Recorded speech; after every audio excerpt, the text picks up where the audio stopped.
Bienvenue dans le club de l'hémicycle consacré à la journée du commerce CB. Et ce matin, je reçois Philippe Moati, professeur d'économie à l'Université Paris-Cité, cofondateur de l'Observatoire Société et Consommation.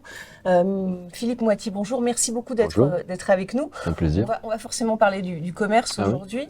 Dans un contexte de bouleversement majeur, tant sur le plan géopolitique que sur le mode des comportements, sur le pouvoir d'achat, comment est-ce que vous qualifieriez le commerce aujourd'hui ?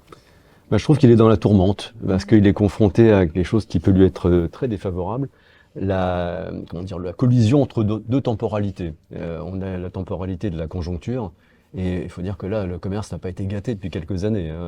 La crise Covid, évidemment, auparavant il y avait eu les gilets jaunes, le retour de l'inflation qui a eu quand même des effets disproportionnés dans les comportements des ménages. Aujourd'hui, une page d'incertitude qui s'ouvre sur le plan politique.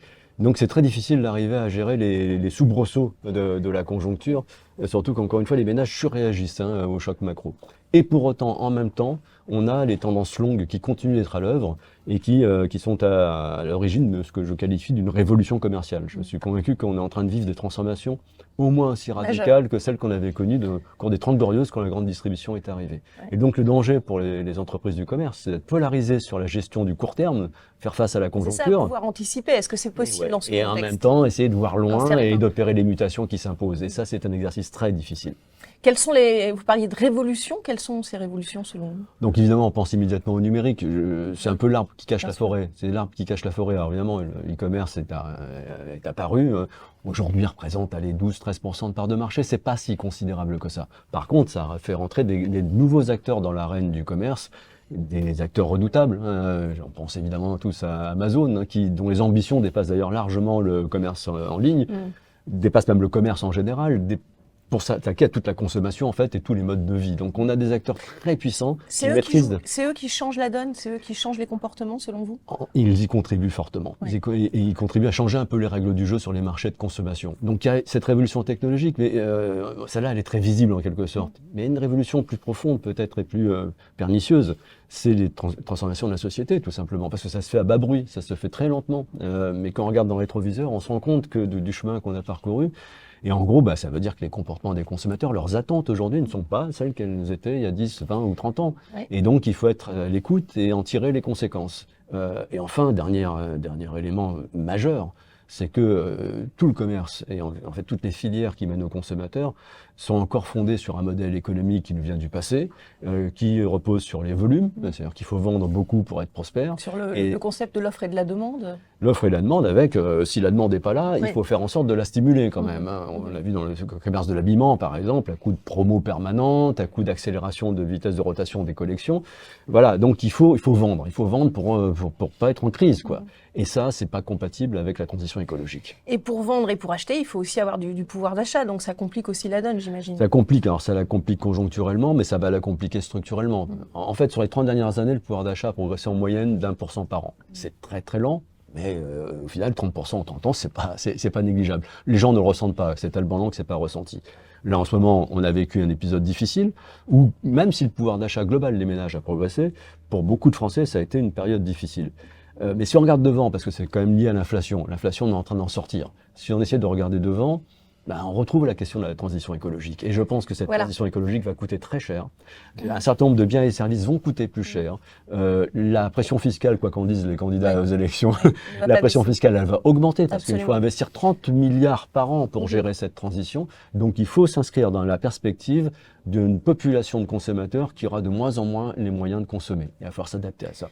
Et qui est de plus en plus exigeante, cette clientèle, parce que vous le disiez, il y a ces enjeux d'environnement, Qu'est-ce que veut le consommateur aujourd'hui? Alors, je vais vous reprendre parce que ça, je pense que c'est au cœur de la transition en cours. Il ne faut surtout pas parler du consommateur au singulier. Oui, Je crois d'accord. que, bah Enfin, oui, c'est le avec un grand L, mais oui, c'est forcément. les. Mais c'est les comportements sont très Non, différents, pas c'est ça? exactement. D'accord. Exactement. Je crois que c'est un point de rupture par rapport à ce qu'on a connu durant les 30 Glorieuses et ce sur quoi la grande distribution s'est fondée. L'idée qu'il y avait une Madame Michu, une ménagère de moins de 50 Oui, ans. voilà, la fameuse ménagère Voilà. de moins de 50 Eh ans. ben, elle n'existe plus. Enfin, Eh ou ben, alors elle ne elle représente reste plus plus à la qu'elle-même. maison, en tout cas. Elle ne reste plus à la maison et les marchés se sont fragmentés. Absolument. Donc les commerçants, plus que jamais, aujourd'hui, doivent choisir leurs clients. À qui je m'adresse? À qui je m'adresse? Essayer de Donc c'est comprendre de la plus en plus cible. segmenté, c'est C'est ce que très vous... Voilà, segmenté. C'est d'accord. très segmenté. Et vous voyez, le secteur du commerce de l'habillement, encore lui, alors, qui fait face à plein de vents contraires. Hein. Mais je pense que les enseignes qui sont tombées, en grande partie, c'est parce qu'elles n'avaient pas compris ce point-là. C'est-à-dire qu'elles continuent à vouloir vendre à tout le monde, Ouais. alors qu'aujourd'hui, il faut gagner en pertinence. Et pour gagner en pertinence, il faut se donner une cible. Et c'est de comprendre ses attentes, qui sont rarement des attentes fonctionnelles, parce qu'on a déjà tout en réalité. C'est plutôt des attentes de l'ordre des imaginaires ou des valeurs. Et puis faire ce que Jean-Charles Noury appelait du commerce de précision. On y va Voilà. chirurgicalement, c'est plus la masse, quoi. C'est des micro-niches, donc il faut pouvoir offrir Voilà. en tout cas des niches très particulières. Voilà, quitte à additionner les niches pour faire de la masse. vous voyez. Voilà, aux consommateurs au pluriel. Quel est, selon vous, le modèle du commerce à l'avenir? Comment va-t-il évoluer?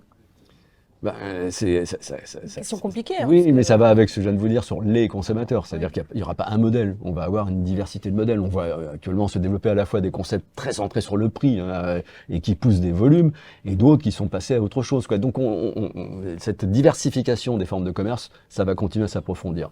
Le point commun, je crois, entre tout ça, c'est qu'on sent bien que c'est un commerce qui est de plus en plus orienté vers les clients. On a encore une tradition qui nous vient du passé, qui est très vivace, hein, d'un commerce qui pousse des produits vers des consommateurs. Donc une logique d'amont vers l'aval. Ce qui est en train de se passer, lentement, trop lentement de mon point de vue, c'est un retournement de problématique, de partir des clients et de voir comment on peut les aider à résoudre des problèmes, à satisfaire des désirs et des besoins, quoi.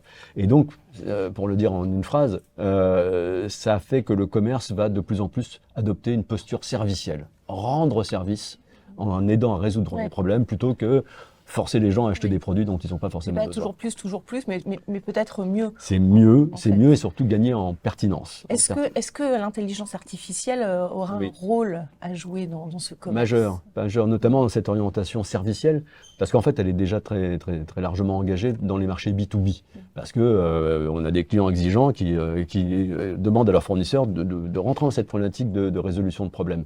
Sur le B2C, c'est plus compliqué parce que on traite avec des centaines de milliers, voire des millions de consommateurs, chacun représente un tout petit volume d'affaires, donc il faut arriver à mettre en place une relation de service qui soit maîtrisée en termes de coûts, quoi. Et ça, c'est la technologie qui va le permettre. Et donc, je pense qu'il y a un verrou qui est en train de sauter.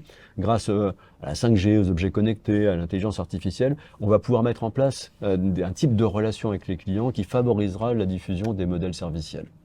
Merci beaucoup Philippe Moati de nous avoir éclairé justement sur ce commerce et sur son évolution à venir.